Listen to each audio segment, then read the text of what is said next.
കർഷക സംഘടനകൾ ഡൽഹി ചലോ മാർച്ച് ഇന്ന് പുനരാരംഭിക്കും. പ്രതിഷേധം കണക്കിലെടുത്ത് തിക്രി, സിംഘു, ഗാസിപൂർ അതിർത്തികളിലും റെയിൽവേ, മെട്രോ സ്റ്റേഷനുകളിലും ബസ് സ്റ്റാൻഡുകളിലും ഡൽഹി പോലീസ് സുരക്ഷ വർദ്ധിപ്പിച്ചു. മാർച്ച് 6-ന് രാജ്യത്തുടനീളമുള്ള കർഷകർ ഡൽഹിയിൽ എത്തിച്ചേരണമെന്ന് കിസാൻ മസ്ദൂർ മോർച്ചയും സംയുക്ത കിസാൻ മോർച്ചയും ആഹ്വാനം ചെയ്തിരുന്നു. വിളകൾക്ക് മിനിമം താങ്ങുവില, നിയമപരമായ ഗ്യാരണ്ടി, കർഷകർക്കും കർഷക തൊഴിലാളികൾക്കും പെൻഷൻ, കാർഷിക കടം എഴുതിത്തള്ളൽ തുടങ്ങി വിവിധ ആവശ്യങ്ങൾ നിറവേറ്റാൻ കേന്ദ്ര സർക്കാരിൽ സമ്മർദ്ദം ചെലുത്താനാണ് കർഷകർ പ്രതിഷേധം സംഘടിപ്പിക്കുന്നത്. മാർച്ച് 10-ന് രാജ്യവ്യാപകമായി 4 മണിക്കൂർ ട്രെയിൻ തടയൽ സമരത്തിനും ആഹ്വാനം ചെയ്തിട്ടുണ്ട്. News desk, press Malayalam.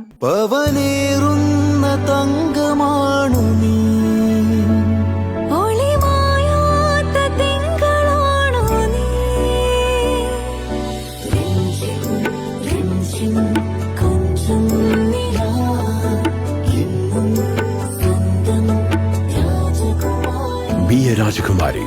Rajakumari Gold and Diamonds. The trust of Travancore.